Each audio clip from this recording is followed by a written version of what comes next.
Mari kita berdoa. Bapa di surga, kami bersyukur di tengah-tengah kesibukan dan kepadatan pekerjaan kami, Engkau memberikan kepada kami satu waktu khusus. Melalui pembinaan pada malam hari ini, kami diingatkan kembali akan panggilan dan tugas kami sebagai orang percaya. Sebagai orang yang sudah terlebih dahulu menerima segala kemurahan dan kebaikan Tuhan, anugerah keselamatan di dalam Kristus.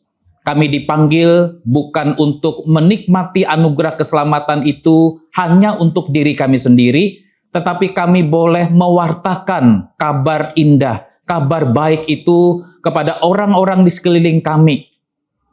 Orang-orang yang juga membutuhkan Injil Kristus di dalam hidup ini. Kami sungguh sadar ya Tuhan, dengan kekuatan dan kemampuan kami sendiri, kami tidak mungkin dapat melakukan hal ini.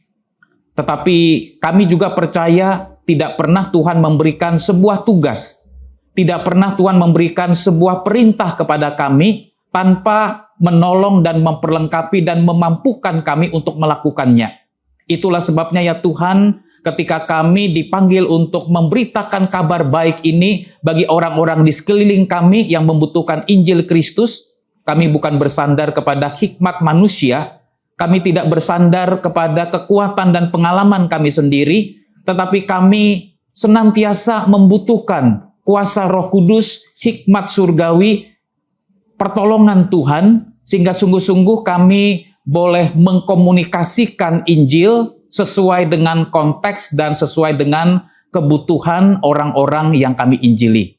Bapa di surga, berikan kepada kami pada malam hari ini konsentrasi yang baik, berikan kepada kami hati yang sungguh-sungguh peduli dengan orang-orang di sekeliling kami yang bekerja keras siang dan malam, tetapi mereka sebenarnya tidak tahu arah dan tujuan hidup mereka untuk apa. Bahkan ada begitu banyak orang yang tidak tahu mereka ada di dunia ini, hidup di tengah-tengah dunia ini, sebenarnya apa yang mau mereka kejar dan apa yang mereka mau cari.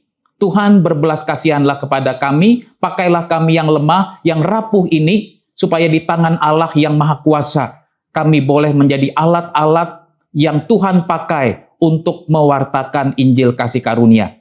Terima kasih ya Tuhan, di dalam nama Tuhan Yesus Kristus, kami bersyukur dan berdoa. Amin. Ya, saya pinjam pointer. Ada ya? Oke, ya baik. Saya geser ke sini aja ya, Bapak Ibu, supaya slide-nya bisa agak lebih jelas ya.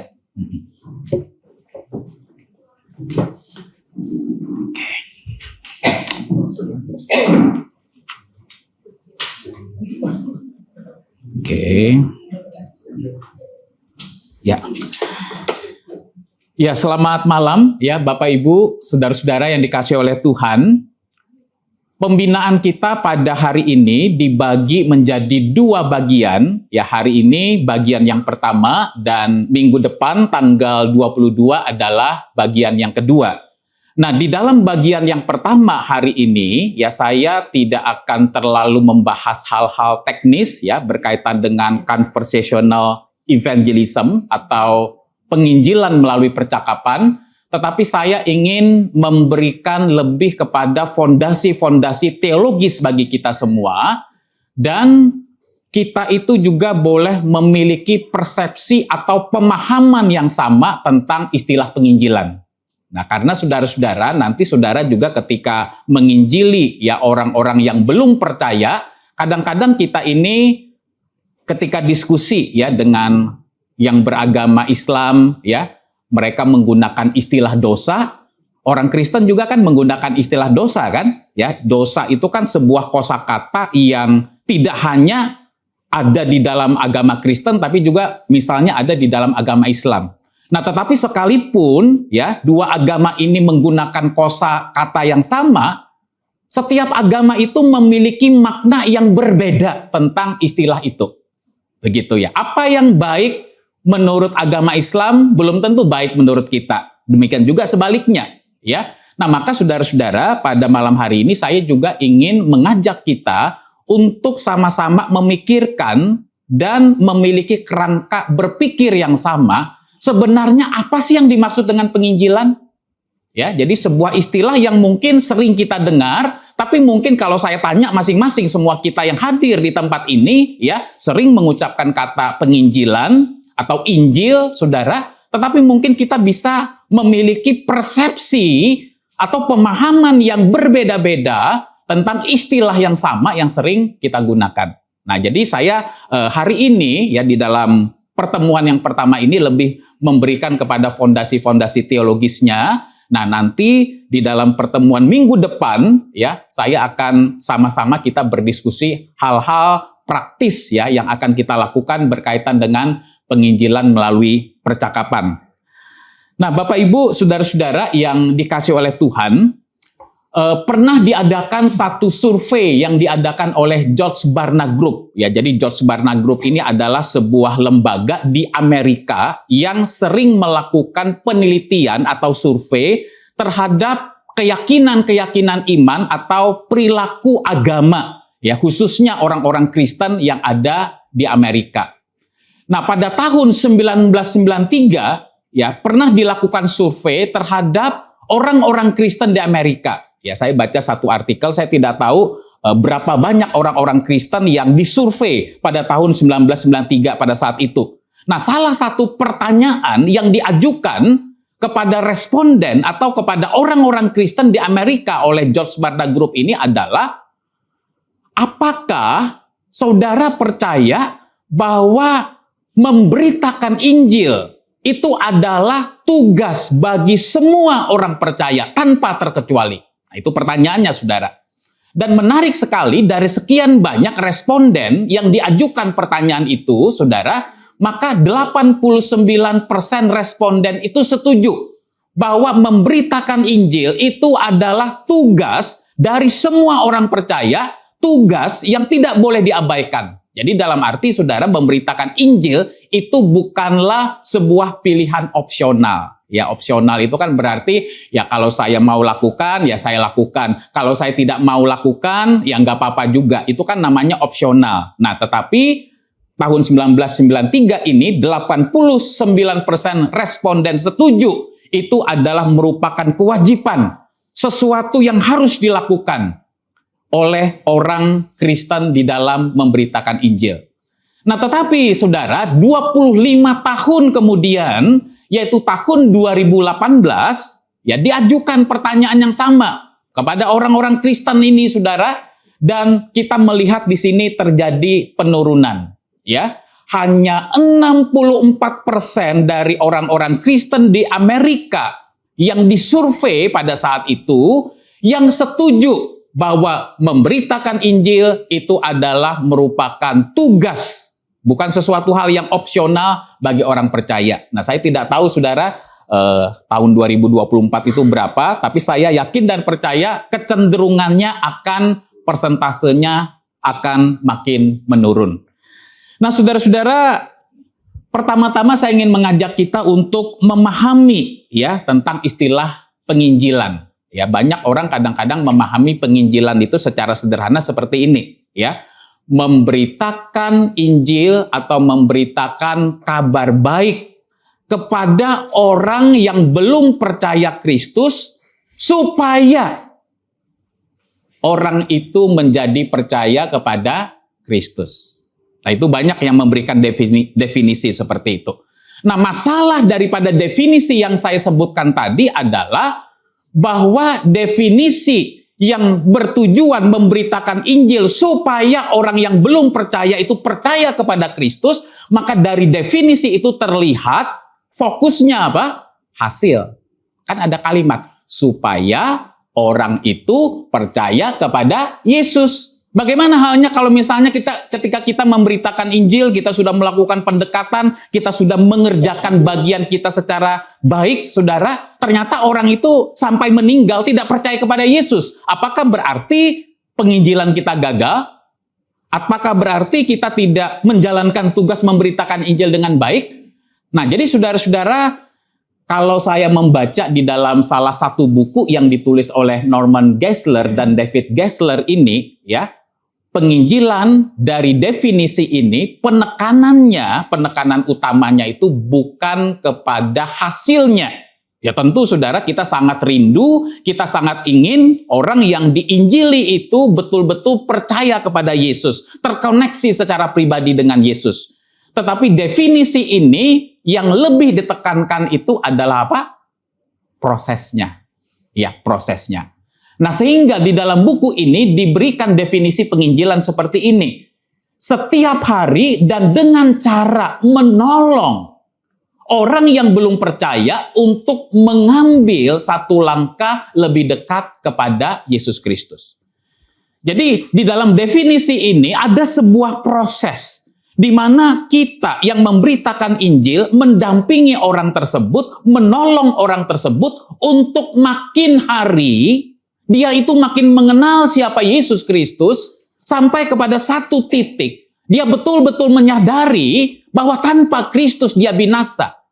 Tanpa Kristus dia tidak memiliki pengharapan di dalam hidup ini. Tanpa Kristus dia tidak mungkin bisa menjadi manusia yang berkenan di hadapan Tuhan. Dan ini tentu adalah lebih kepada sebuah proses dan membutuhkan waktu yang mungkin setiap orang itu berbeda-beda. Nah, sehingga saudara, dengan kata lain di dalam buku ini secara sederhana, ya, penginjilan itu didefinisikan sebagai kita itu menanamkan benih Injil.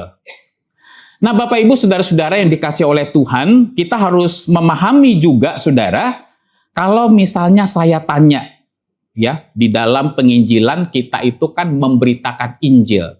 Sebenarnya Injil itu apa sih? Boleh nggak saya tanya, ya? Bapak Ibu memahami Injil itu apa sih? Apa sih yang sebenarnya kita kabarkan, kita wartakan ketika kita mengatakan kita ini memberitakan Injil? Boleh nggak volunteer? Ayo, 1-2 orang deh. Injil itu apa sebenarnya? Ya, boleh, silakan Pak. Kabar baik, ya. Good news, ya. Itu mungkin sinonimnya, ya. Apalagi mungkin? Pengalaman Tuhan Yesus. Kejadian Tuhan Yesus dan murid-muridnya yang dibukukan dan dikarang dan diilhami oleh Tuhan, dikarang oleh manusia. Jadi tidak dibuktikan oleh Tuhan, dikarang oleh manusia dan bisa divalidasi. Oke, ya, mungkin itu lebih tepat definisi dari kitab Injil, ya. Kita punya 4 kitab Injil, ya kan? Matius, Markus, Lukas, dan Yohanes. Ya. Yang lain mungkin ada? Injil itu apa sih? Ketika kita katakan kita memberitakan Injil, sebenarnya apa yang kita mau beritakan kepada orang-orang yang belum percaya? Gimana? Kabar keselamatan. Yang lain mungkin? Kumpulan kitab-kitab Matius, Markus, Lukas, ya. Ya, Ibu mungkin yang di belakang yang baju biru apa, Bu? Oh, Bu Novi, ya. Nah, jadi saudara-saudara yang terkasih di dalam Tuhan, ya, Injil itu secara sederhana, saudara, adalah kabar baik bahwa Allah melalui Yesus Kristus mau menyelamatkan kita orang berdosa. Ya, Injil itu secara sederhana adalah kabar baik yang ingin mengatakan bahwa Allah melalui Yesus Kristus ingin menyelamatkan kita sebagai orang berdosa. Tetapi masalahnya adalah, saudara, ketika kita memberitakan Injil, belum tentu bagi orang itu yang kita injili, apa yang kita beritakan itu kabar baik. Betul nggak? Dia tidak merasa, kita jelasin semua kan dia tentang Injil, biasa aja tuh, saya nggak merasa apa yang Bapak sampaikan itu kabar baik buat saya. Terus yang kedua, orang yang kita injili juga mungkin dia, saudara, tidak merasa dia itu orang berdosa. Saya nggak berjudi, saya nggak berzina, saya ini rajin puasa, Pak. Saya ini rajin memberikan sedekah. Saya ini bukan hanya peduli dengan keluarga saya, tetapi saya juga mendirikan panti asuhan dan seterusnya. Emang orang-orang Kristen di sana lebih baik, Pak, dari saya? Wah, kalau saudara ketemu orang-orang Buddha suci misalnya, gitu kan ya? Nah, apakah kita secara moral atau secara kepedulian sosial, kita ini lebih baik misalnya dari orang-orang sukarelawan Buddha Seci misalnya. Nah, saudara-saudara, jadi ini memang tidak mudah bagi orang-orang yang kita injili. Tidak selalu apa yang kita beritakan itu kabar baik. Dan yang kedua adalah mereka juga merasa saya ini bukan orang yang brengsek, ya bukan orang yang berdosa, saya orang baik-baik kok. Dan yang ketiga adalah mereka juga tidak merasa mereka butuh Yesus Kristus. Oke, betul, mereka tahu siapa Yesus Kristus. Mereka menganggap Yesus Kristus itu hanya salah satu tokoh agama yang betul, bermoral, perlu diteladani. Yesus memang oke, tapi bukan satu-satunya. Yesus itu yang memimpin kita kepada keselamatan. Ada guru-guru moral yang lain, ada tokoh-tokoh yang lain yang juga bisa memimpin, menuntun, mengarahkan kita kepada hidup yang kekal itu. Nah, jadi saudara-saudara yang terkasih di dalam Tuhan, ya, di dalam agama-agama itu selalu yang ditekankan itu adalah apa, saudara? Untuk memperoleh keselamatan, usaha manusia. Betul ya? Ya, di dalam agama Islam, ketika kita ingin memperoleh keselamatan, maka ada amal saleh, perbuatan-perbuatan yang kita lakukan, saudara, dan akhirnya Tuhan berkenan membawa kita kepada kehidupan yang kekal. Ya, kalau kita misalnya orang Buddha, ya tentu juga ada usaha yang harus dilakukan, ya. 8 jalan di dalam agama Buddha, ya kan, berpikir benar, bekerja benar, dan seterusnya, ya. Saudara bisa baca di Google, ya, tentang 8 jalan menuju kepada sebuah kehidupan yang diajarkan misalnya di dalam agama Buddha. Nah, jadi semua agama itu menekankan bahwa untuk memperoleh hidup yang kekal, itu kita perlu melakukan sesuatu. Ya, bergantung kepada amal saleh kita, usaha kita. Nah, tetapi di dalam kekristenan itu adalah sesuatu hal yang berbeda. Kita itu diselamatkan, saudara, bukan oleh karena kita itu melakukan sesuatu yang bisa memperkenan dan menyenangkan hati Tuhan, tetapi kita itu diselamatkan oleh karena apa yang sudah dan telah Allah lakukan bagi kita. Itulah sebabnya Injil itu adalah kabar. Kabar itu bicara tentang sesuatu yang sudah terjadi. Betul nggak? Saya mendengar kabar, ibu itu sakit ya Pak. Nah, berarti sakit itu kan sudah mungkin beberapa hari yang lalu, beberapa minggu yang lalu dia sakit, sampai sekarang masih sakit. Ya, kabar itu adalah sesuatu yang telah terjadi. Injil itu adalah kabar. Injil itu bukan perintah atau nasihat. Beda, saudara, ya. Kalau perintah atau nasihat itu adalah sesuatu yang belum terjadi, kan? Misalnya saya memberikan nasihat, hati-hati ya kalau kamu misalnya sekolah jauh dari orang tua. Nah, itu kan berarti dia sekolahnya belum jauh dari orang tua, belum kuliah jauh dari orang tua, ya. Mungkin nanti tahun depan atau 2 tahun lagi. Ya, jadi perintah dan nasihat itu adalah sesuatu yang kita berikan yang akan terjadi. Ya, belum, berbeda dengan Injil. Injil itu adalah sesuatu yang sudah terjadi. Nah, kemudian saudara-saudara, kita harus memahami ya bahwa penginjilan itu bukan bertujuan untuk mengubah orang jahat menjadi orang baik atau orang yang baik menjadi lebih baik lagi. Nah, ini kita perlu berhati-hati, saudara. Tetapi penginjilan itu adalah mengubah orang yang mati secara rohani menjadi hidup secara rohani. Nah, menarik sekali, saudara, kalau kita membaca seluruh pengajaran Alkitab. Ya, misalnya kita membaca di dalam Efesus pasal yang kedua ayat yang pertama, orang yang hidup di luar Kristus, orang yang tidak percaya kepada Kristus, orang yang belum mengalami kelahiran kembali, saudara, Alkitab tidak menggambarkan orang-orang ini sebagai orang yang sakit secara rohani. Enggak, saudara. Tetapi digambarkan sebagai apa? Mati secara rohani. Apa bedanya orang mati dengan orang sakit? Kalau orang sakit masih ada nafas kehidupan di dalamnya, kan? Ya, orang sakit mungkin dia masih bisa melakukan hal-hal tertentu, aktivitas tertentu, tergantung tingkat keparahannya. Tetapi kalau orang mati, dia tidak bisa berbuat apa-apa lagi. Orang mati itu tidak bisa menggerakkan tubuhnya ya. Kalau saudara misalnya datang ke rumah duka Tiongting ya, ada orang mati di dalam peti jenazah, kan dia nggak bisa ngapa-ngapain. Dia tidak bisa bergerak, dia tidak bisa berjalan, dia tidak bisa memindahkan tubuhnya ke tempat lain. Supaya dia bisa berpindah, perlu ada orang lain yang membantu peti itu supaya bisa bergeser. Itulah orang mati. Nah, Alkitab menggambarkan seperti itu. Jadi saudara-saudara, ini menjadi sesuatu yang penting. Oleh karena apa? Oleh karena kita itu perlu memberitakan Injil, kita itu perlu melihat orang-orang yang di luar Kristus itu sama seperti Kristus melihat, yaitu mereka itu mati secara rohani. Orang yang belum percaya Yesus bisa nggak kaya raya? Bisa. Bisa nggak jadi orang sukses? Bisa. Bisa nggak orangnya sehat, umurnya panjang? Bisa. Tetapi mereka tetap adalah orang yang mati secara rohani. Di dalam arti apa? Mereka adalah orang-orang yang tidak mungkin bisa memenuhi standar Allah, tidak mungkin bisa menjadi pribadi yang menyenangkan Allah, mereka tidak mungkin bisa hidup sesuai dengan maksud dan tujuan Allah. Ya, kalau orang yang mati secara rohani, saudara, sekalipun mungkin dia orang kaya, orang sukses, orang pinter, orang yang mungkin kelihatannya bermoral, maka semua yang dia lakukan itu ujung-ujungnya adalah bermuara untuk kepentingan diri sendiri. Dari aku, oleh aku, dan untuk aku. Ya, di dalam katekisme singkat Westminster itu dikatakan apa tujuan tertinggi daripada hidup manusia? To glorify God and to enjoy Him forever.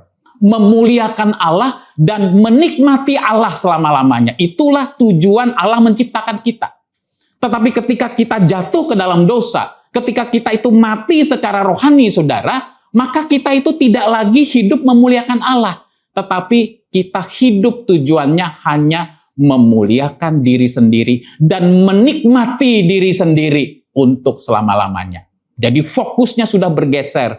Kita tidak lagi melakukan segala sesuatu untuk kemuliaan Tuhan, tetapi segala sesuatu yang kita lakukan ujung-ujungnya adalah bermuara untuk kemuliaan diri kita sendiri. Nah, sehingga saudara, kebutuhan terbesar manusia berdosa itu adalah dibangkitkan dari kematian rohani. Ya. Nah, saudara-saudara, dosa itu adalah sesuatu yang sangat serius, saudara. Ya, keseriusan sebuah masalah itu dilihat dari dua hal. Ya, serius atau tidaknya sebuah masalah itu paling tidak minimal dilihat dari dua hal. Yang pertama adalah dampak yang dihasilkan oleh masalah itu. Apa dampaknya? Apa akibat daripada masalah itu? Lalu yang kedua adalah siapa yang harus turun tangan untuk menyelesaikan masalah itu. Ya, contoh sederhana, saudara. Mana yang lebih berbahaya, kita itu punya penyakit kanker atau punya jerawat di muka yang nggak sembuh-sembuh? Saya mohon maaf ya, kalau yang punya jerawat saya tidak bermaksud menyindir Anda ya. Ya misalnya kita punya jerawat, saudara, ya. Kita beliin obat, apa kok nggak sembuh-sembuh gitu loh, saudara. Dengan kanker stadium 4. Mana yang lebih serius masalahnya? Ya, memang jerawat mengganggu juga ya, apalagi penampilan dan segala macam. Saya tidak mengatakan kita tidak peduli dengan hal-hal seperti itu, ya. Tapi jelas, saya belum pernah mendengar ada orang, ya Pak, dia meninggal karena jerawat batunya Pak nggak sembuh-sembuh. Belum pernah sih saya dengar. Ada nggak saudara mendengar ada orang yang meninggal gara-gara jerawat nggak sembuh, saudara? Belum pernah, saudara. Nah, jadi kita tahu bahwa kanker itu masalahnya jauh lebih berat daripada hanya sekedar kita punya jerawat yang tidak sembuh-sembuh. Kenapa? Karena kanker stadium 4 itu bisa membawa kita kepada kematian. Itu sesuatu yang serius, saudara. Maka kita juga harus melihat dosa itu adalah sesuatu yang serius. Karena apa? Karena dosa itu merusak seluruh relasi hidup kita. Relasi kita dengan Tuhan rusak. Relasi kita dengan sesama manusia rusak. Relasi kita dengan diri sendiri rusak. Relasi kita dengan lingkungan juga rusak. Jadi dampak akibat dosa itu adalah sesuatu yang sangat serius. Sesuatu yang sangat besar. Lalu yang kedua, serius atau tidaknya sebuah masalah itu dilihat dari apa? Siapa yang harus turun tangan atau campur tangan untuk menyelesaikan masalah itu. Biasanya kalau cancer, ya, yang menyelesaikan masalahnya nggak mungkin umumnya cuma satu dokter. Harusnya biasanya beberapa dokter. Ada tim dokter khusus. Betul? Tim dokter menyelesaikan sebuah penyakit, itu menunjukkan penyakit itu serius. Kalau kulit, ya mungkin kalau kita ketemu dokter kulit, spesialis kulit yang tepat, ya cukup selesai satu masalah, saudara. Sama misalnya, ya, di Puri Gading, ya kan? Kalau masalahnya yang datang ke Puri Gading itu yang menangani hanya RT atau RW, itu berarti masalahnya mungkin nggak serius. Ya mungkin misalnya ada warga ya yang nggak bayar iuran sampah, ya kan, nggak bayar iuran keamanan, ya kan, cukup siapa yang datang, ketua RT, ketua RW atau pengurus, betul. Tapi kalau misalnya saudara mendengar, ya kan ya, Pak Jokowi datang ke Puri Gading karena ada sesuatu yang ingin dibereskan, wah itu ada apa itu? Apakah ada teroris yang di situ atau siapa? Jadi makin penting orang itu yang harus turun tangan, itu menunjukkan masalah itu apa? Serius. Sama juga seperti masalah di sekolah misalnya. Kalau masalahnya nggak berat kan, cukup wali kelas yang menangani. Ya kan? Cukup guru sekolah yang menangani. Tapi kalau kepala sekolah turun tangan menangani masalah itu, berarti masalah itu masalah berat, masalah serius. Kita jangan pernah lupa, masalah dosa, siapa yang turun tangan, saudara? Tuhan Allah sendiri. Dosa tidak bisa diselesaikan oleh guru agama, dosa tidak bisa diselesaikan oleh seorang nabi, tetapi dosa harus diselesaikan oleh Allah sendiri, Tuhan pencipta langit dan bumi, yang maha segala-galanya. Turun ke dalam dunia melalui Yesus Kristus, itu menunjukkan dosa, masalah yang sangat serius di mata Tuhan. Nah Bapak Ibu, saudara-saudara yang terkasih di dalam Tuhan, ya, definisi lain saudara tentang penginjilan, ya tadi saya ambil dari buku yang ditulis oleh Norman dan David Geisler. Ya, saya memperhatikan ada juga definisi yang cukup baik tentang apa itu penginjilan yang disampaikan oleh pendeta Dr. John Stott. Ya, beliau ini adalah seorang tokoh dari gereja Anglican Inggris yang menurut majalah Time tahun 2005. Beliau itu dikategorikan sebagai salah satu dari 100 tokoh dunia yang pemikirannya sangat berpengaruh di abad 21. Ya, beliau sudah dipanggil pulang oleh Tuhan, tetapi pemikirannya itu sangat mempengaruhi banyak gereja dan banyak orang Kristen sampai dengan saat ini. Nah, di dalam salah satu bukunya, ya pendeta Dr. John Stott ini memberikan definisi tentang penginjilan seperti ini. Penginjilan adalah memberitakan kabar baik, Injil dengan kasih, apapun metode yang digunakan, dan bagaimanapun hasilnya. Ya, jadi fokus daripada penginjilan itu bukan pada metodenya atau hasilnya, sekalipun metode dan hasil itu penting juga kita evaluasi, saudara. Ya, jangan-jangan orang tidak tertarik pada Injil atau orang tidak tertarik dengan pesan yang kita sampaikan karena mungkin ya kita mengkomunikasikannya tidak tepat misalnya. Perlu metode dan hasil itu kita evaluasi. Tetapi di dalam pemikiran John Stott, fokus daripada penginjilan itu adalah berkaitan dengan message atau pesan yang disampaikan.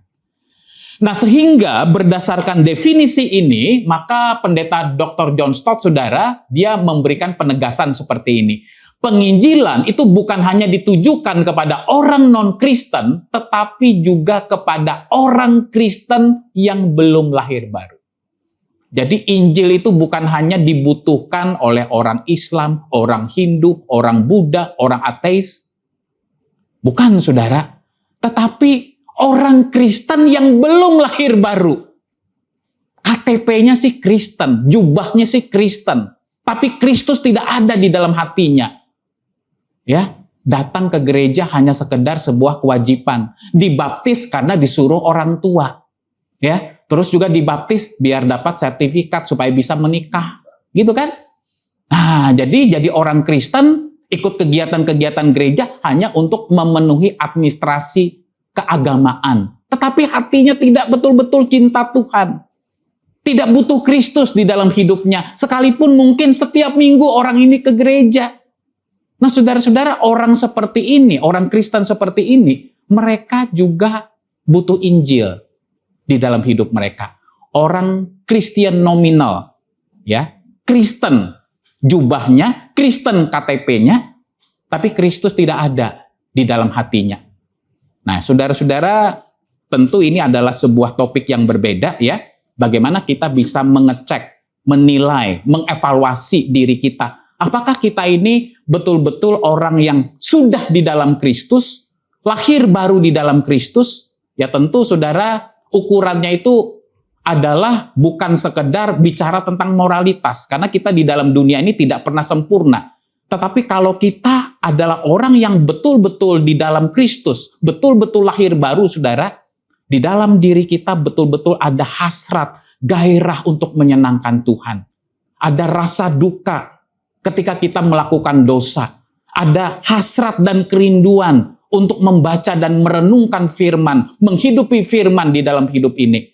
Ada sebuah tujuan di dalam hidup ini. Kita itu hidup bukan sekedar makan dan minum, kita hidup bukan sekedar hidup secara biologis, kita bukan sekedar punya anak, cucu, dan seterusnya, saudara. Tetapi bagaimana di dalam seluruh aspek hidup ini, kita itu memuliakan Tuhan, menyenangkan Tuhan. Nah itu saudara adalah ciri-ciri atau tanda-tanda dari orang-orang yang betul-betul sudah mengalami Kristus di dalam hidupnya. Kristus yang mengubah hidupnya.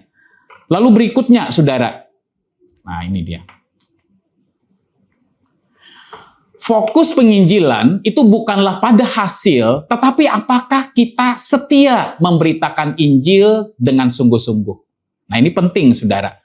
Jadi penginjilan itu yang sebenarnya lebih ditekankan kepada prosesnya, ya, bukan kepada hasilnya. Sekalipun hasil itu perlu kita evaluasi. Kalau orang itu misalnya tidak percaya Yesus karena apa sebenarnya? Apakah ketika kita memberitakan Injil, kita ini menjadi batu sandungan, atau ketika kita memberitakan Injil, kita ini fokusnya jadi kayak berdebat, begitu loh. Ya kan? Yang penting saya menang, kamu kalah. Nah, bukan tujuan itu memberitakan Injil. Atau misalnya ketika memberitakan Injil, oh yang paling penting dia Pak terpojok, dia nggak bisa jawab pertanyaan saya loh Pak. Nah, saudara, dia terpojok sih tidak bisa jawab pertanyaan kita, tapi dia jadi tidak tertarik kepada Kristus misalnya. Nah, ini kita juga perlu evaluasi. Tetapi saudara, kita harus mengakui kadang-kadang saudara, kita itu sudah memberitakan Injil dengan cara yang benar, dengan metode yang benar, dengan hikmat yang benar, tetapi saudara, orang itu mungkin sampai akhir hidupnya, dia tidak percaya kepada Kristus. Jadi bagian kita adalah kita mengerjakan panggilan kita, tugas kita, semaksimal mungkin, sebaik mungkin. Tetapi hasilnya kita serahkan kepada Tuhan. Karena kita jangan pernah lupa, saudara. Seseorang itu bisa percaya kepada Kristus, bisa beriman kepada Kristus. Itu bukan oleh karena kehebatan kita. Siapa sih kita yang bisa mengubah hati orang? Siapa sih kita yang bisa membangkitkan seseorang itu dari kematian rohani, sehingga dia sadar dia orang berdosa? Bukan karena kekuatan kita, saudara. Tetapi semata-mata itu adalah karya Roh Kudus. Tanpa karya Roh Kudus, tanpa pekerjaan Roh Kudus yang menginsapkan orang itu atas dosa-dosanya, maka tidak mungkin saudara orang itu bisa percaya kepada Tuhan. Nah, jadi saudara, di dalam memberitakan Injil, kita harus sadar, sekalipun mungkin kita belajar teknik, kita belajar metode, semuanya itu baik, tetapi kita juga membutuhkan hikmat Tuhan, membutuhkan kuasa Tuhan, membutuhkan penyertaan Tuhan di dalam tugas pemberitaan Injil itu. Jadi saudara, kalau kita sudah mengerjakan bagian dan tugas kita dengan sebaik-baiknya, ya sekalipun akhirnya mungkin orang itu tidak percaya kepada Kristus, ya di mata Allah kita tetap berhasil. Berhasil di dalam arti apa? Berhasil menunaikan tugas dan panggilan kita di dalam kesetiaan, sekalipun orang itu yang kita injili tidak percaya kepada Kristus. Nah, saudara-saudara, fokus utama Allah bukanlah pada kemampuan kita untuk menginjili, tetapi pada kesediaan, kemauan, dan ketaatan kita untuk dipakainya. Kita perlu memohon supaya Roh Kudus memampukan kita untuk menyampaikan kebenaran Injil dan hidup sesuai dengan kebenaran Injil itu sendiri. Ya. Lalu yang ketiga, saudara, penginjilan tidak boleh didefinisikan dalam kerangka metode, tetapi pesan yang diberitakan. Ya, metode memberitakan Injil itu banyak sekali, saudara. Ada metode, misalnya ada 4 hukum rohani, ya. Ada metode EE, ada metode yang sedang kita bahas ini, penginjilan melalui percakapan, dan seterusnya. Ya, tentu setiap metode itu ada plus minusnya, ya. Dan juga tidak ada sebuah rumusan baku karena hidup manusia itu sangat kompleks. Ya, orang-orang yang kita temui, saudara, itu punya berbagai macam latar belakang. Kenapa mereka belum percaya Kristus, atau mungkin mereka sudah pernah mendengarkan Injil, tetapi mereka belum memutuskan untuk percaya Kristus. Itu ada berbagai macam latar belakang. Ada berbagai macam penghalang-penghalang mungkin. Atau hambatan-hambatan yang setiap orang itu unik, saudara. Kenapa dia tidak percaya Kristus? Nah, itulah sebabnya kita harus betul-betul sadar bahwa di dalam pemberitaan Injil itu adalah fokusnya kepada pesan atau message yang kita beritakan, yaitu Allah yang penuh rahmat, Allah yang penuh anugerah itu di dalam Yesus Kristus mau merangkul kita, mau menyelamatkan kita, sehingga kita ini boleh beroleh rahmat dan kemurahan dari Tuhan.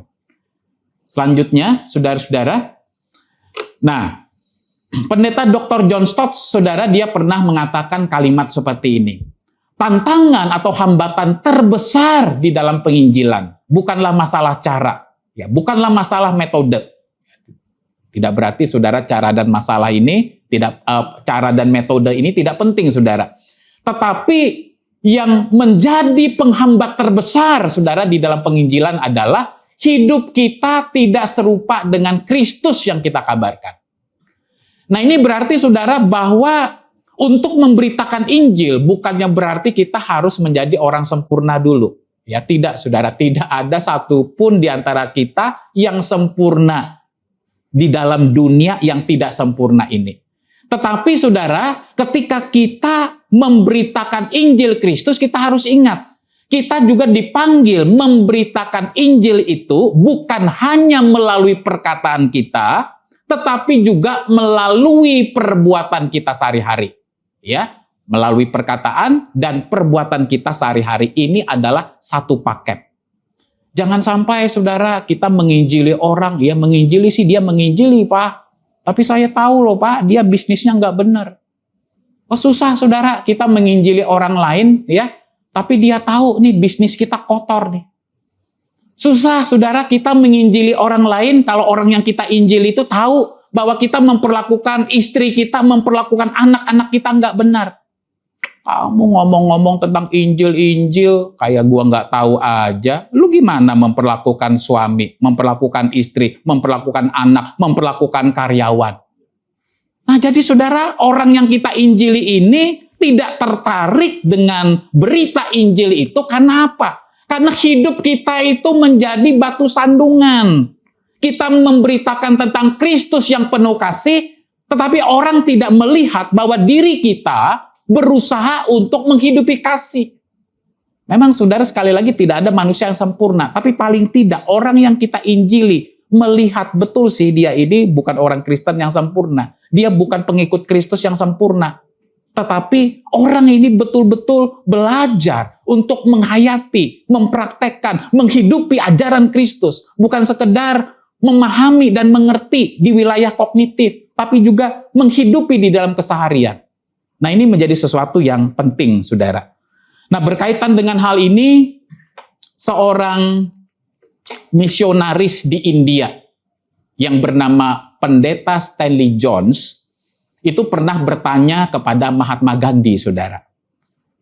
Mahatma Gandhi, Anda itu adalah orang yang sangat mengagumi figur Yesus Kristus. Anda itu seorang Hindu, seorang kulit hitam, tetapi Anda itu sangat dipengaruhi oleh khotbah Tuhan Yesus di bukit. Sebelum Anda melayani orang-orang miskin, orang-orang yang terlantar, orang-orang kusta, orang-orang yang terbuang di India, Anda itu membaca khotbah Tuhan Yesus di bukit. Pertanyaan saya, Mahatma Gandhi, kenapa sampai sekarang kamu tidak mau memutuskan menjadi orang Kristen? Apakah Anda menolak Kristus dalam hidup Anda? Itu, saudara, pertanyaan dari seorang misionaris di India, Pendeta Stanley Jones. Apa, saudara, jawaban Mahatma Gandhi? Mahatma Gandhi menjawab seperti ini. Saya tidak pernah menolak Kristus dalam hidup saya. Saya tidak pernah menolak Kristus dalam hidup saya. Saya suka dengan Kristusmu. Tetapi saya tidak suka dengan orang-orang Kristenmu. Karena orang-orang Kristenmu terlalu tidak mirip dengan Yesusmu. Jika orang-orang Kristen yang ada di India ini hidup seperti Kristus hidup, maka seluruh tanah India hari ini sudah menjadi orang Kristen. Nah, saudara-saudara, kita harus memahami kenapa kalimat ini dilontarkan oleh Mahatma Gandhi pada saat itu, saudara. Karena kita tahu pada masa Mahatma Gandhi ini hidup, ya, orang-orang India itu kan berada di dalam jajahan orang-orang Inggris yang mayoritas orang Kristen berkulit putih. Dan pada saat itu terjadi rasialisme, saudara, di mana orang-orang kulit putih itu mendiskriminasi orang-orang kulit hitam. Dan Mahatma Gandhi itu adalah salah satu orang Hindu berkulit hitam. Ya. Nah, itulah sebabnya, saudara, Mahatma Gandhi itu mengalami kepahitan, mengalami kekecewaan dengan orang-orang Kristen. Pernah, saudara, diceritakan di dalam biografinya, dia datang ke dalam sebuah gereja, saudara, dan di gereja itu dia diusir karena yang menjadi penyambut, ya mungkin sekarang itu namanya usher, ya, penyambut jemaat, itu mengatakan, Anda kan orang kulit hitam. Di sini bukan gereja orang kulit hitam, Anda nggak bisa beribadah di sini. Itu masa-masa dia ingin lebih mengenal siapa Kristus, saudara. Itu di dalam biografinya. Dia mengalami kekecewaan, dia mengalami kepahitan. Kok orang Kristen seperti ini sih? Yang saya pelajari di dalam khotbah di bukit, yang saya pelajari di dalam ajaran-ajaran Yesus, Yesus tidak pernah mendiskriminasi, hanya berdasarkan warna kulit, status sosial orang. Yesus merangkul semua orang. Itu yang Mahatma Gandhi pahami, sehingga dia sampai kepada kesimpulan, ajaran Kristus itu luar biasa. Ajaran Kristus itu begitu agung dan mulia. Tetapi orang-orang Kristen tidak menghidupi apa yang diajarkan oleh Kristus. Ya, sampai akhirnya, saudara, pada usia 78 tahun dia mati ditembak. Ya, Mahatma Gandhi itu tidak pernah memutuskan diri menjadi orang Kristen. Ya, walaupun banyak perdebatan, ya. Ada orang bertanya, nih Mahatma Gandhi masuk surga apa enggak ya?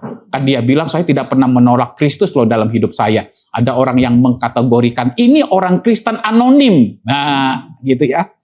Jadi maksudnya anonim itu ya mungkin dia tidak punya sertifikat baptisan, ya secara administrasi dia tidak punya, tapi hatinya Kristen, ya kira-kira begitu, ya. Ada Kristus di dalam hatinya. Ya, kita tidak usah berdebat tentang hal ini, ya saudara, nanti di surga aja kita tanya, ya. Kita lihat Mahatma Gandhi apa enggak. Nah, tapi poin saya yang ingin saya sampaikan begini. Orang itu tidak percaya kepada Kristus atau belum memutuskan untuk percaya Kristus itu mungkin ada berbagai macam hambatan-hambatan yang dia punya. Ya, bisa jadi misalnya hambatan intelektual. Ya, misalnya ada orang-orang Islam tertentu, masa sih orang Kristen mengajarkan Yesus itu anak Allah? Emang Allah itu beranak? Misalnya begitu, ya. Terus kita mengajarkan misalnya Allah Tritunggal. Bapa adalah Allah, Anak adalah Allah, Roh Kudus adalah Allah, tapi Bapa bukan anak, anak bukan Roh Kudus. Bingung apa ya maksudnya, ya?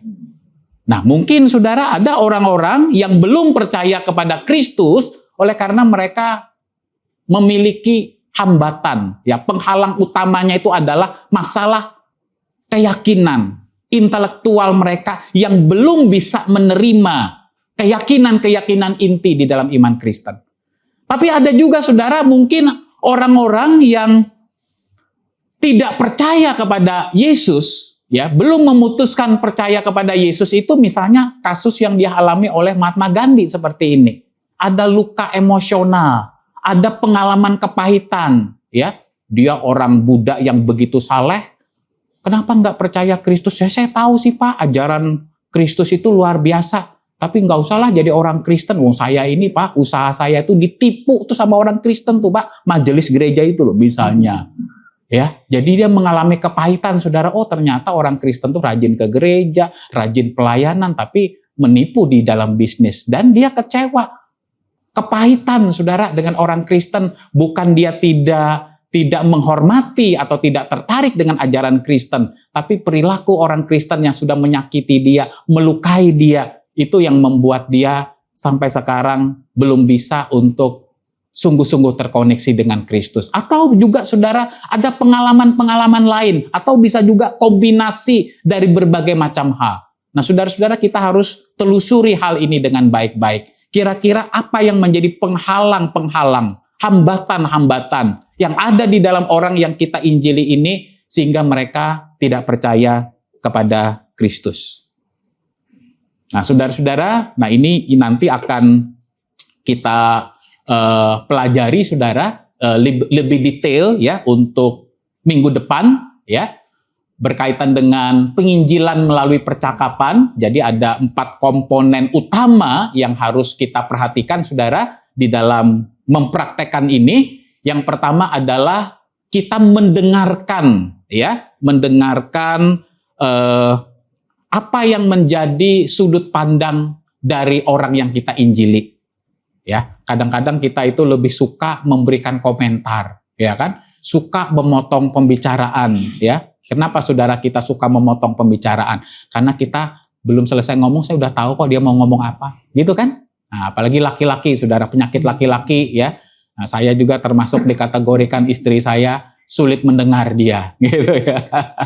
Kita harus banyak belajar mendengar, saudara, supaya ketika kita mendengar baik-baik, ya, perspektif orang itu, keyakinan orang itu, bagaimana kita menempatkan diri dalam posisi dia. Ya, ketika kita misalnya menginjili kepada orang Islam, kepada orang Buddha, atau kepada orang Kristen yang belum lahir baru, bagaimana kita menempatkan diri di dalam posisi dia. Dengarkan baik-baik, perhatikan baik-baik, ya. Kemudian yang berikutnya adalah kita juga perlu memperjelas, ya, mengklarifikasi istilah-istilah yang dia gunakan. Ya, seringkali saya katakan di dalam diskusi tentang agama itu, kita itu menggunakan istilah-istilah yang sama, tetapi kita maknai dengan berbeda.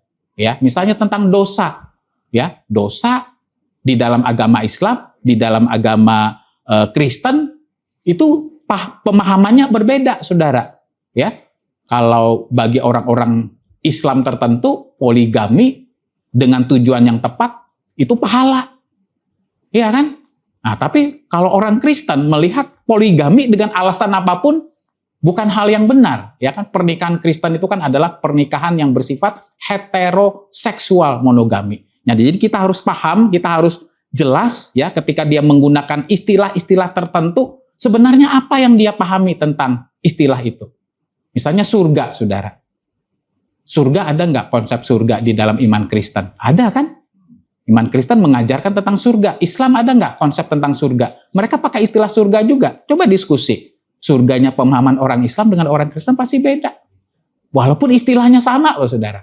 Nah, ini juga harus kita pahami baik-baik, ya. Lalu yang berikutnya adalah kita masuk kepada tahap yang ketiga, ya, yaitu tahap yang disebut dengan menyingkapkan, ya, di mana kita menggali sejarah perjalanan iman mereka, menyingkapkan penghalang utama terbesar, ya, untuk mereka percaya kepada Yesus. Ya, jadi ketika kita berdiskusi dengan orang-orang ini, saudara, ketika kita memberitakan Injil, kita itu harus bisa sampai kepada sebuah analisa. Apa ya yang menjadi hambatan, penghalang utama untuk orang ini percaya kepada Kristus? Apakah masalah intelektual? Apakah masalah emosional? Atau dia punya pengalaman-pengalaman yang tidak baik terhadap gereja, terhadap sekolah Kristen, atau terhadap orang Kristen, atau misalnya lingkungan budayanya. Ya, apalagi saudara orang Islam pindah menjadi Kristen. Wah, itu nggak gampang saudara. Apalagi orang Sunda, ya, orang Padang, ya. Kalau orang Barat memang agak bingung sih melihat orang Indonesia misalnya pindah agama terus seperti dikucilkan oleh keluarga, ya kan? Kalau di dalam budaya-budaya suku tertentu kan seperti itu ya, pindah ke Kristen atau percaya kepada Yesus itu seperti kita itu sudah memutus tali hubungan dengan keluarga, begitu. Tapi kalau di dalam budaya orang Barat biasa aja, itu kan keputusan pribadi, ya. Udah saya mau agama apa itu pilihan saya kok, ya. Nah, ini saudara-saudara memang tidak mudah untuk kita harus perhatikan. Lalu yang berikutnya adalah yang keempat itu ya nanti ya, hal ini nanti akan kita pelajari lebih detail saudara di bagian yang kedua minggu depan.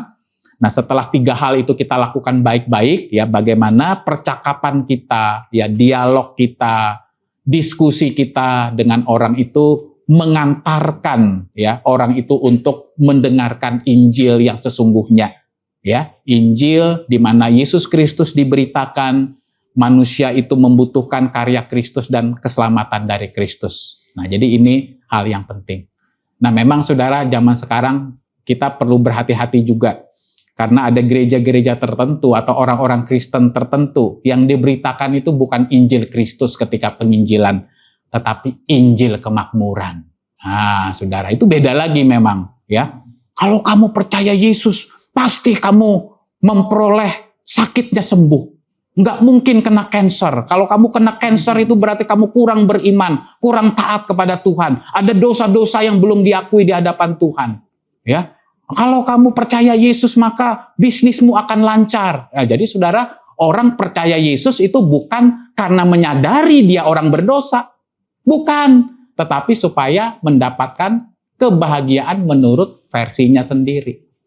Alangkah berbedanya orang yang mencari Yesus dengan orang yang mencari berkat Yesus. Alangkah berbedanya orang yang mencari Tuhan dengan orang yang mencari berkat Tuhan. Ya, berkat Tuhan kita butuhkan, saudara, dalam hidup ini. Tetapi yang paling utama adalah bagaimana kita senantiasa terkoneksi kepada Kristus, terhubung dengan Kristus. Kita tidak boleh hanya puas ketika orang itu beragama Kristen. Banyak juga kok orang beragama Kristen bukan karena dia butuh Kristus. Kenapa kamu jadi orang Kristen? Ya Pak, suami saya Kristen. Gak enak lah Pak, beda agama. Kenapa kamu jadi Kristen mau dibaptis? Ya karena suami saya Pak Kristen, kan kita nggak boleh Pak di gereja pemberkatan nikah beda agama. Nah saudara, jadi ini Kristen apa ini? Ya, tujuan penginjilan bukan itu saudara. Kristenisasi dan penginjilan itu beda. Ya, kristenisasi itu kita itu bisa menghalalkan segala cara supaya orang itu menjadi Kristen. Tapi menjadi orang Kristen belum tentu dia terkoneksi dengan Kristus. Belum tentu dia sadar dia orang berdosa. Belum tentu dia sadar dia membutuhkan anugerah Allah. Mungkin dia menjadi orang Kristen ya karena motivasinya yang tidak benar. Ya, karena suaminya Kristen, karena mungkin dikasih bantuan diakonia sama gereja, dibeasiswain anak-anaknya. Wah enak juga ya jadi orang Kristen, ya kan? Saya nggak apa-apa deh, hati saya ke lain, ya bukan ke Kristus. Tapi selama saya didukung di diakonia sama gereja, ya saya jalan aja. Nah saudara, itu juga tidak benar. Ya, penginjilan itu harus betul-betul mengarahkan orang kepada Kristus, kepada kebutuhan utamanya akan Kristus dalam hidup ini. Baik, sampai di sini dulu saudara-saudara. Nanti detailnya kita akan lanjutkan di minggu depan. Ya, saya serahkan. Apakah ada yang ingin ditanyakan berkaitan dengan apa yang saya jelaskan? Iya, silakan. Tadi kan disebutkan tentang penginjilan, yaitu memberikan kabar baik tentang Injil ya. Tapi kan kita tahu bahwa yang diajarkan di Kristen itu bukan hanya Injil, tapi di Perjanjian Lama maupun surat-surat itu juga. Kenapa istilahnya itu penginjilan? Oh, enggak, yang menyeluruh gitu. Iya, iya. Kemudian yang kedua tentang tadi ada mati rohani ya. Mm-mm. Kalau istilahnya mati rohani itu, kalau sudah mati itu kan sudah nggak bisa diapa-apakan lagi. Mungkin yang mampu menghidupkan rohani itu hanya Tuhan sendiri. Betul. Tapi apakah enggak yang sebaiknya mungkin lemah rohani. Jadi yang kita yang bisa, mungkin orang-orang kita yang bisa menguatkan. Kalau mati rohani rasanya sudah nggak bisa lagi. Oke. Iya. Itu menurut saya mungkin beda persepsinya. Iya, baik. Saya jawab pertanyaan yang kedua dulu ya. Saya ingin mengajak kita membuka satu bagian firman Tuhan dari Efesus pasal yang kedua ayat yang pertama ya. Jadi saya selalu orang yang basic dan fondasinya Alkitab sih ya. Alkitab berbicara apa ya saya akan sampaikan itu. Alkitab diam di dalam area itu saya juga diam begitu ya.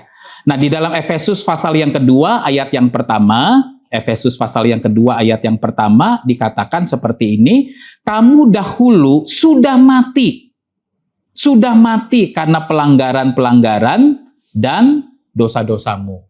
Ya. Nah, jadi saudara nanti bisa baca juga Bapak dari ayat 1 sampai dengan ayat yang ke-10 ya, termasuk juga bagian-bagian lain, misalnya dari kitab Roma ya, berkaitan dengan kondisi dari orang percaya ketika mereka tidak terhubung dengan Kristus. Nah, jadi kita melihat di sini bahwa kita bicara tentang orang yang tidak percaya Kristus ya Pak ya. Nah, orang yang tidak percaya kepada Kristus atau orang yang belum dilahirbarukan, dia bisa hidup secara biologis, tetapi dia mati secara rohani. Dia bisa orang yang kaya raya, dia bisa orang yang sukses, dia bisa mungkin menjadi orang yang kelihatannya bermoral seperti itu. Ya, peduli orang miskin, suka memberikan sedekah. Nah, tetapi sekali lagi, di mata Allah, orang ini adalah mati secara rohani. Karena apa? Karena kita jangan pernah lupa, ya, salah satu istilah dosa di dalam bahasa Yunani itu adalah hamartia. Ya, banyak istilah dosa dalam bahasa Yunani, tapi istilah yang cukup sering dipakai itu adalah hamartia. Hamartia itu artinya miss the target, melenceng dari sasaran. Ya. Nah, jadi kalau misalnya ya sasaran itu di sini, misalnya anak panah, ya, ini sasarannya adalah bagian tengah ini. Berarti kalau anak panahnya jatuh ke sini, jatuh ke sini, jatuh ke sini, kan dia tidak tepat sasaran, Pak. Melenceng kan, tidak sesuai dengan target. Nah, maka kita ini berdosa adalah karena hidup kita itu tidak sesuai dengan standar Allah, tidak sesuai dengan target Allah. Target Allah, standar Allah adalah kita ini diperintahkan untuk memuliakan Allah dan menikmati Allah di dalam hidup kita. Tetapi ketika kita jatuh di dalam dosa, kita mati secara rohani, maka orientasi hidup kita itu berubah. Yaitu kita hanya memuliakan diri kita sendiri dan menikmati diri kita sendiri. Makanya kadang-kadang orang mungkin memberikan sedekah. Apa sih tujuan dia memberikan sedekah? Oh iya, supaya saya dianggap orang baik, supaya saya dianggap orang yang peduli, supaya saya dianggap orang yang suka bermurah hati kepada orang lain. Jadi ujung-ujungnya apa? Kebesaran diri sendiri, kemuliaan diri sendiri, walaupun mungkin dia tidak lontarkan kalimat itu kepada orang lain. Nah, jadi Alkitab mengatakan seperti itu, ya, bahwa di luar Kristus kita itu mati secara rohani, dan orang yang mati secara rohani itu kan dia tidak bisa punya kekuatan untuk menghidupkan dirinya sendiri kan, ya. Supaya orang yang mati ini bisa hidup kembali, itu butuh kekuatan dari luar untuk menghidupkannya. Nah, itulah yang disebut dengan apa? Anugerah Tuhan. Anugerah Tuhan yang menghidupkan kematian rohani yang kita alami. Nah, sehingga ketika kita hidup secara rohani, mengalami karya kelahiran baru di dalam Roh Kudus, ya, maka kita sadar bahwa kita diselamatkan itu bukan karena kebaikan kita, bukan karena amal saleh kita, bukan karena usaha kita untuk memperkenankan hati Tuhan, tetapi semata-mata karena anugerah Allah melalui iman kepada Kristus.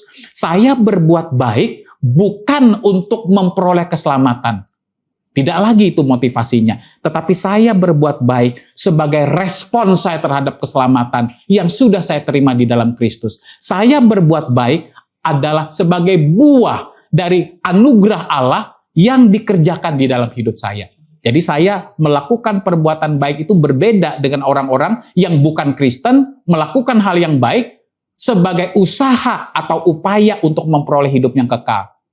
Ya, tetapi kita berbuat baik, melakukan hal yang baik sebagai respon, sebagai ucapan syukur, sebagai buah dari anugerah Allah yang bekerja di dalam hidup kita, yang menyelamatkan kita. Nah, begitu Pak. Ya, kalau lemah itu kan jadi kan mungkin dia masih hidup gitu loh Pak.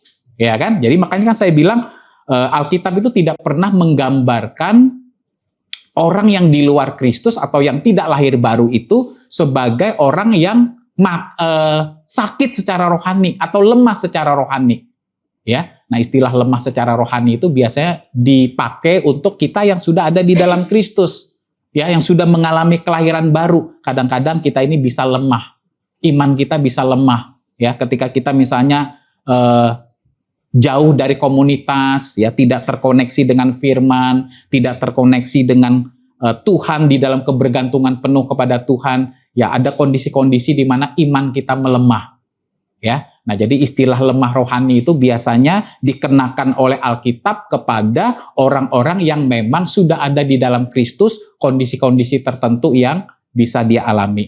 Lalu berikutnya yang kedua adalah ya kita harus bisa membedakan juga antara yang dimaksud dengan kitab Injil, ya. Kitab Injil Matius, Markus, Lukas, Yohanes, ya, yang bercerita tentang ajaran Yesus dan apa yang Yesus lakukan di dalam pelayanannya di dunia ini, dengan Injil itu sendiri, ya, Injil yang Rasul Paulus beritakan sebagai kabar baik, ya, kabar sukacita, good news.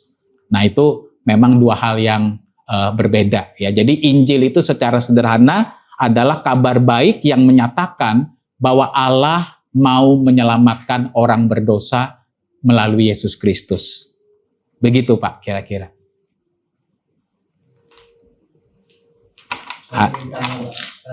Iya. Saya simpulkan berarti banyak orang Kristen juga yang belum lahir baru itu kan berarti dia masih mati rohani. Iya, mati secara rohani. Mati secara rohani itu bukannya berarti, ya, ini kan istilah yang kadang-kadang kita pahami itu ekstrim. Oh, mati secara rohani itu berarti dia tuh nggak tertarik sama sekali dengan Tuhan, ya Pak. Jangan juga, ya. Kita itu percaya begini, saudara.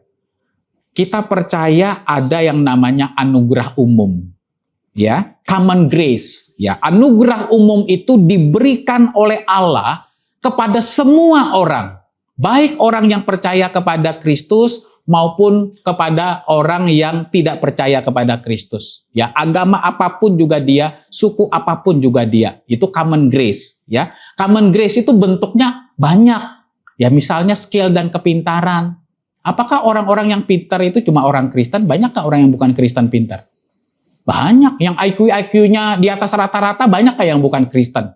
Banyak, ya. Tapi itu wilayah common grace, ya. Kemudian misalnya apalagi kekayaan, harta. Nah, itu juga wilayah common grace, anugerah umum yang bisa Allah berikan kepada siapa saja. Banyak nggak orang-orang yang di luar Kristen yang juga kaya? Banyak. Ya kan, orang Buddha, orang ateis, orang itu banyak juga yang mereka yang kaya, ya. Kesehatan itu juga sebenarnya wilayah common grace. Yang umurnya panjang emang nggak ada yang umurnya 100 di agama Buddha, Islam, banyak juga. Jadi jangan kita ngajarin kalau kita percaya Yesus pasti umur kita selalu panjang. Tuhan Yesusnya umurnya 33, Saudara. Nah, gitu kan? Karena gini, common grace. Common grace itu berarti bukan sesuatu yang unik. Semua orang bisa alami, ya. Kebahagiaan di dalam rumah tangga misalnya, itu juga boleh dikatakan dalam batas-batas tertentu common grace, ya, selama yang uncommon, yang tidak. Nah, yang tidak common grace itu adalah anugerah keselamatan di dalam Kristus. Itu special grace, ya. Itu Iya, jadi Lahir baru, Pak. betul ya. Jadi anugerah keselamatan di dalam Kristus itu hanya bisa diterima oleh orang-orang yang betul-betul di dalam Kristus. Begitu, ya. Nah, jadi kalau orang yang di luar Kristus memang di dalam diri setiap manusia itu begini, Saudara, pasti ada kerinduan untuk mencari sesuatu yang lebih besar dari dirinya. Manusia itu pada dasarnya, Saudara, adalah penyembah. Manusia itu pada dasarnya diciptakan sebagai penyembah. Penyembah itu objeknya macam-macam. Ya, saya bisa menyembah harta saya. Walaupun saya tidak terang-terangan mengatakan kepada orang saya ini menyembah harta loh, gitu enggak. Tetapi hidup saya itu karena gini, oh hidup ini dari saya lahir sampai meninggal butuh duit kok. Ya, jadi saya menjadikan harta saya itu menjadi objek yang saya sembah. Yang paling utama, yang paling ultimat di dalam hidup ini. Itu bisa terjadi seperti itu. Ya, atau misalnya saya menyembah apa? Jabatan saya, kedudukan saya. Jadi manusia itu pada dasarnya adalah manusia makhluk yang dilahirkan di dalam kondisi sebagai penyembah. Masalahnya adalah yang disembah itu benar atau tidak. Itu loh maksudnya. Ya, yang disembah itu benar atau tidak.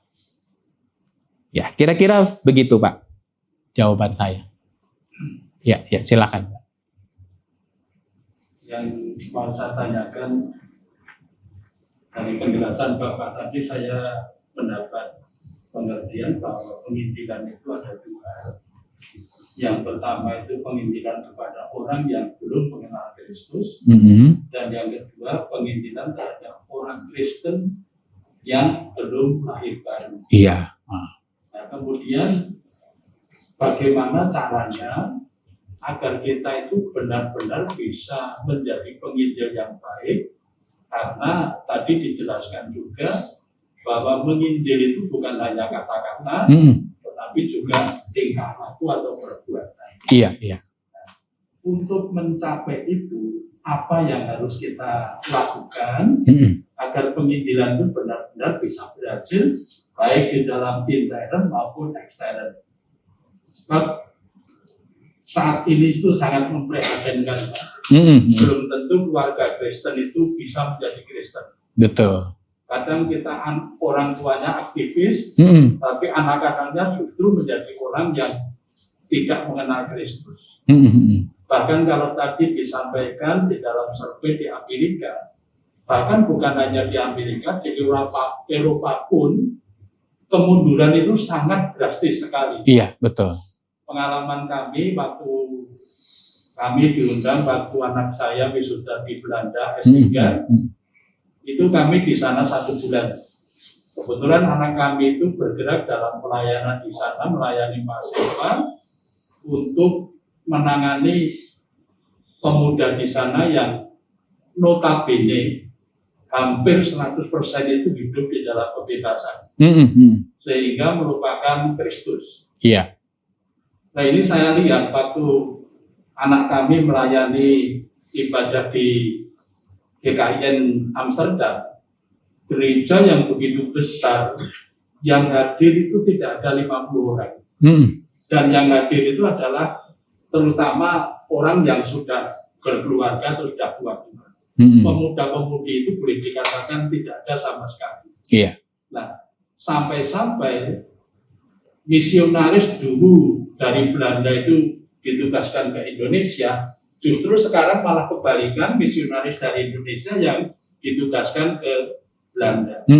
Nah, untuk hal itu, ini juga merupakan suatu keprihatinan kita, bukan hanya orang Belanda saja. Tetapi bagaimana kalau sampai orang itu benar-benar hidup di dalam kebebasan atau ateis, apakah nanti tidak menyebabkan mungkin bagi kita sendiri, dulu asal misionaris seperti itu, apalagi kita gitu.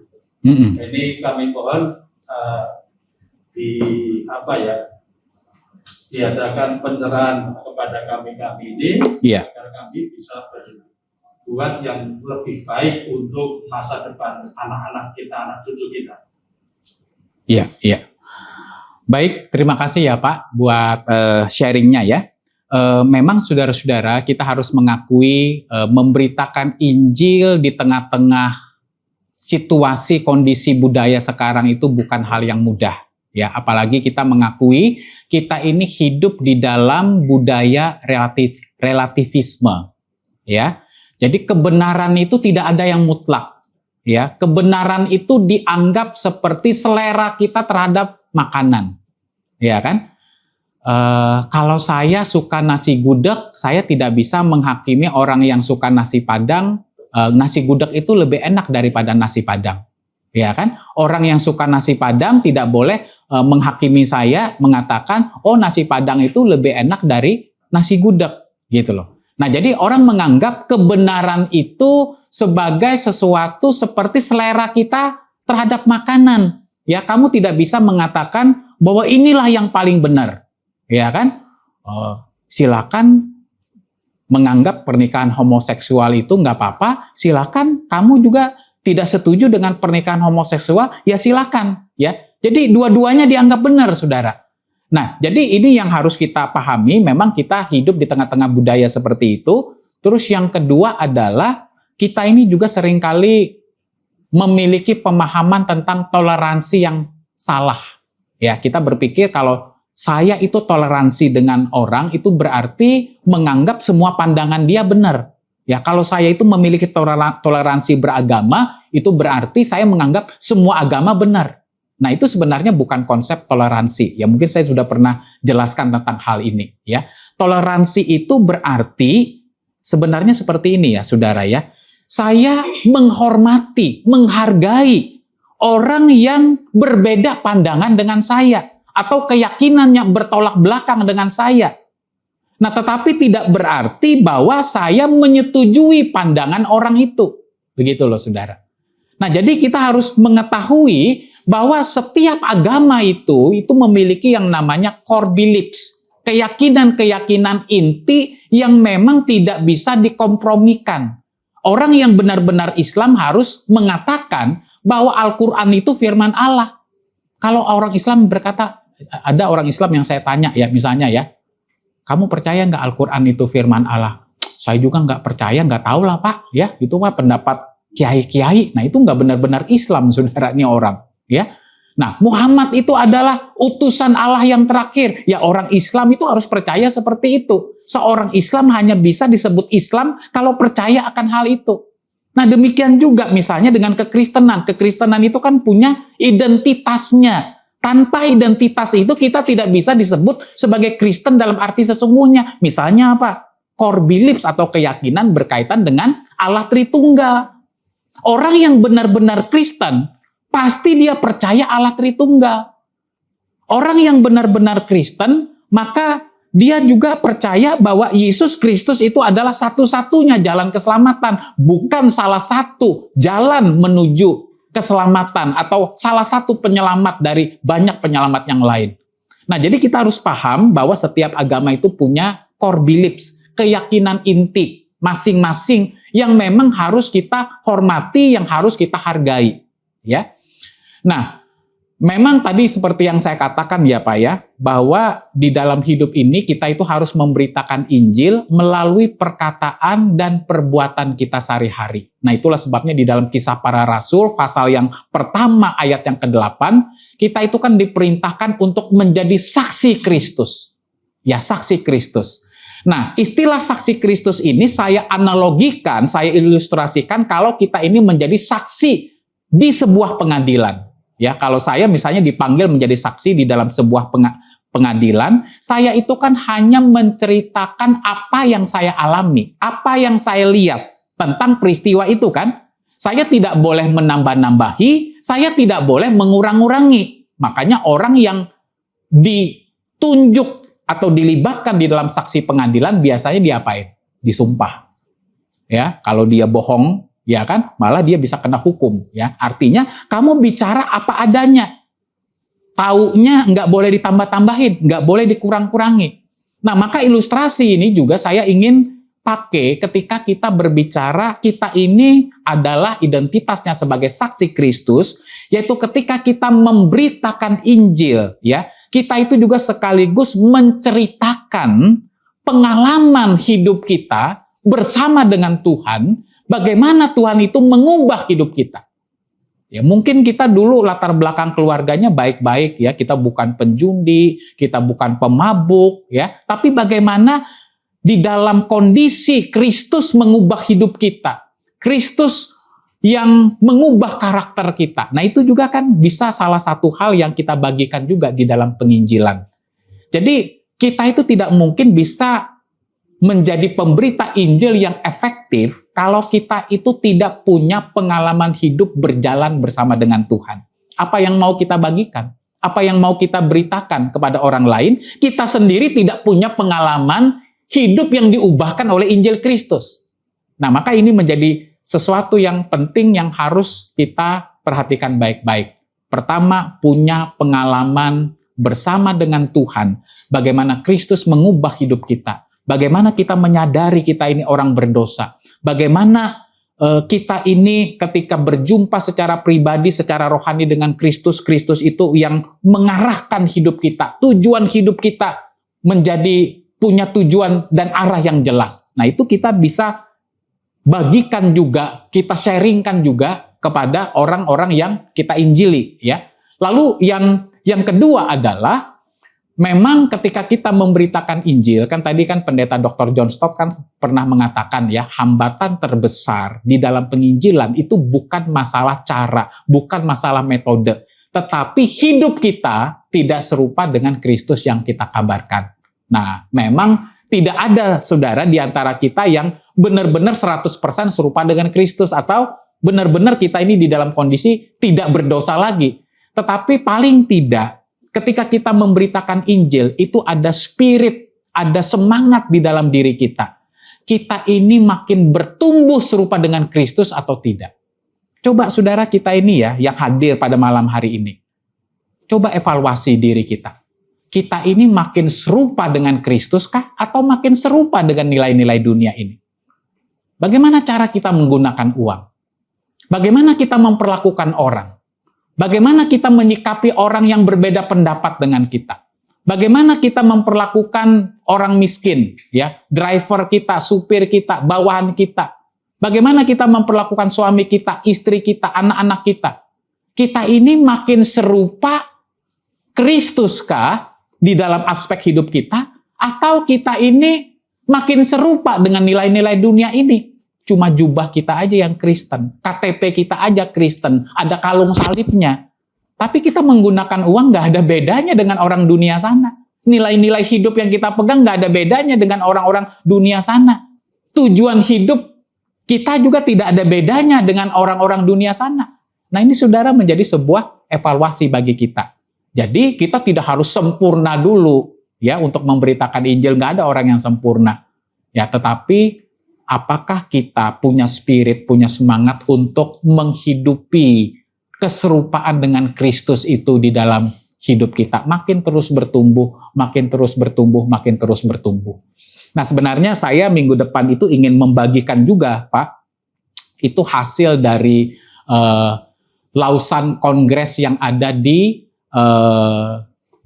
Korea Selatan, ya, beberapa bulan yang lalu. Jadi salah satu hasil survei, ya, berkaitan dengan kondisi kekristenan di Indonesia, ya, dari Lausanne Kongres itu adalah 64% katanya, ya, orang-orang Kristen di Indonesia itu masih menganggap ke gereja itu sesuatu yang penting. Itu keuntungannya dibandingkan dengan negara-negara Eropa, ya, yang gereja kosong, ya, beribadah itu enggak. Jadi 64% orang-orang Kristen di Indonesia itu menganggap mereka pergi beribadah ke gereja itu penting. Hanya dari hasil survei itu mengatakan, ini survei yang terbaru, ya, kebanyakan mereka melakukan itu motivasinya nggak jelas. Mungkin karena kewajiban. Oh, saya kan lahir dalam keluarga Kristen, masa sih nggak ke gereja? Gitu kan? Oh, saya disuruh mami saya disuruh kakek saya, ya. Jadi ke gereja sih ke gereja, tetapi mereka sangat dangkal di dalam pemahaman. Tapi tinggi loh, 64% dibandingkan dengan nanti saya berikan data negara-negara lain. Saya tidak hafal semuanya sih. Gitu. Ya memang sedih ya Pak ya kalau kita ke Belanda, ke Eropa ya, gereja-gereja itu jadi tempat-tempat yang sekarang dijadikan apa? Ada yang dijadikan klub malam, ada dijadiin tempat bisnis dan segala macam, ya. Gereja kosong, ya. Begitu kita lihat di gereja itu yang lansia-lansia yang hadir, ya kan ya, yang lagi mencari surga gitu kan ya, gitu. Itu memang sangat menyedihkan, ya. Oke, itu memang tugas kita bersama, ya. Saya juga ingin bagikan minggu depan itu Lausan Kongres supaya kita bisa melihat secara umum kondisi-kondisi kekristenan, ya. Kondisi kekristenan yang dianggap dari hasil Lausan Kongres itu yang baik itu misalnya di daerah Kenya. Nah, jadi dari hasil penelitian di wilayah Kenya itu saya lupa berapa persen ya, tapi mayoritas katanya orang-orang Kenya itu adalah orang yang bukan sekedar Kristen, tapi betul-betul mereka itu mencoba untuk menghidupi nilai-nilai iman Kristen di dalam hidup mereka sehari-hari, gitu loh. Ya, kalau di Indonesia ya kebanyakan ya Kristen-Kristen yang ya karena biologis ya, karena keluarga, karena memang dibesarkan di dalam lingkungan Kristen, ya kan?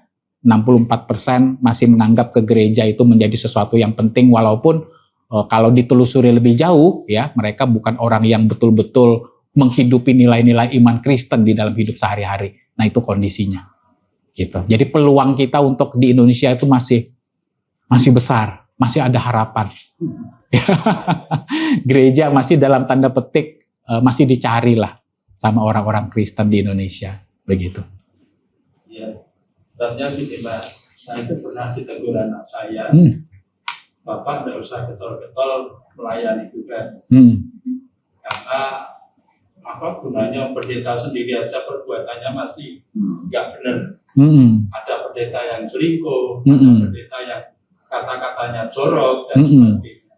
Nah, padahal saya sudah komit setelah pensiun, saya itu hidup saya persembahkan kepada Tuhan. Bahkan sampai saat ini, walaupun usia saya sudah 71 tahun, saya itu masih menjadi pengurus di The Gideon Internasional, notabene membagikan Alkitab kepada sekolah-sekolah, bendara, TNI Polri, bank, dan sebagainya. Nah, ternyata dari pembagian Alkitab itu, sebenarnya bukan hanya orang Kristen yang membutuhkan Alkitab. Saat ini banyak sekali orang Muslim yang kepingin mempunyai Alkitab gratis. Iya. Karena kalau beli mahal. Tujuannya apa? Ternyata dia itu mau belajar membandingkan dengan Al-Quran. Ini saya sangat berterima kasih sekali karena dengan adanya belajar Alkitab, banyak mereka yang bertobat melalui pembacaan Alkitab itu. Oleh sebab itu, firman Tuhan mengatakan jerih payahmu tidak akan sia-sia, itu memang sangat kami rasakan. Terima kasih Pak, ini share aja. Iya. Baik, terima kasih ya Pak buat sharingnya. Oke. Yang lain mungkin? Ada satu. Iya. Dalam conversation kita tidak lepas dari materi apa yang harus kita jelaskan pada lawan bicara. Nah, materi-materi yang dia tanyakan kadang-kadang kita belum mendapatkan materinya dari gereja. Apakah kita belajar sendiri? Apakah kita bertanya pada pendeta? Ataukah kita bertanya pada orang yang lebih expert? Contohnya, saya pernah ditanyai 2 pertanyaan. Tuhan sama Allah itu berbeda atau sama? Yang nanya Islam apa Kristen Pak? Ustaz. Oh Ustaz. Islam apa? Iya. Lalu Allah bukan ada tidak? Kok kamu menyebutkan esa? Saya juga harus membuka lagi, harus saya pending lagi. Saya bertanya dulu. Nah, materi-materi ini yang saya tanyakan ini, apakah yang belum diberikan gereja Mm-mm. ataukah kita belajar sendiri? Itu Pak. Mm-mm. Karena saya selama ini kan berapologetika bersama dengan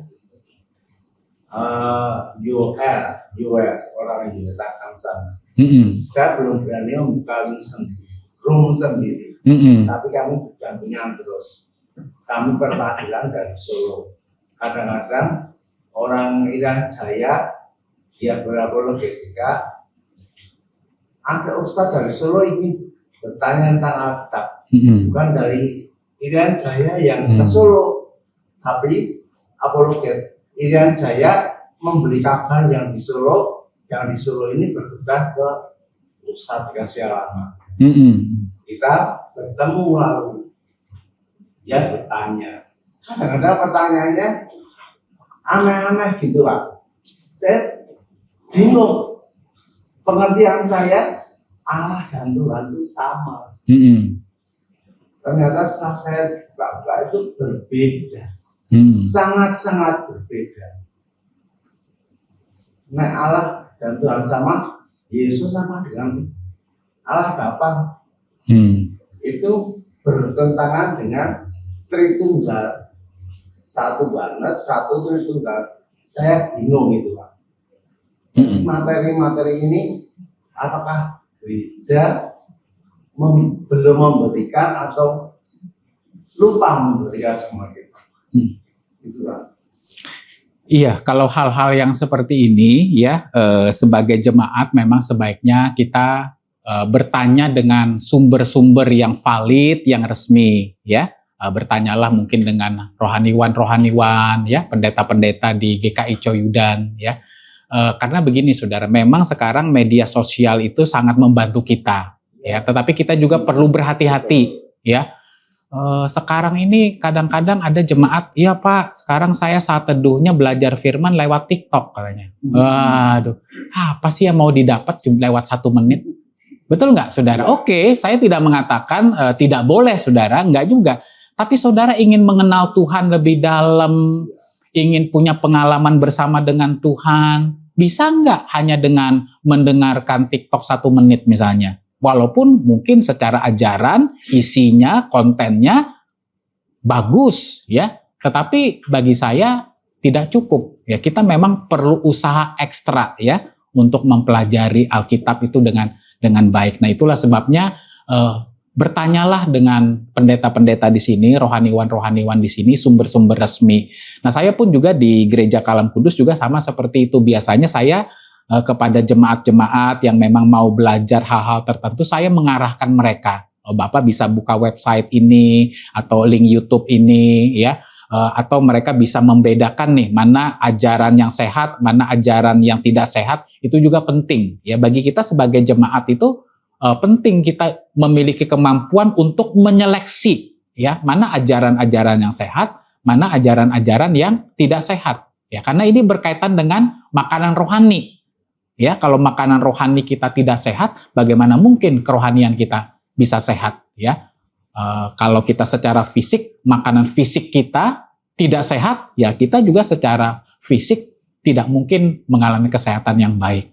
Begitu. Jadi bertanyalah Pak sama sumber-sumber yang resmi, kira-kira seperti itu, yang bisa dipercaya, yang validitasnya, kredibilitasnya bisa dipercaya, itu penting.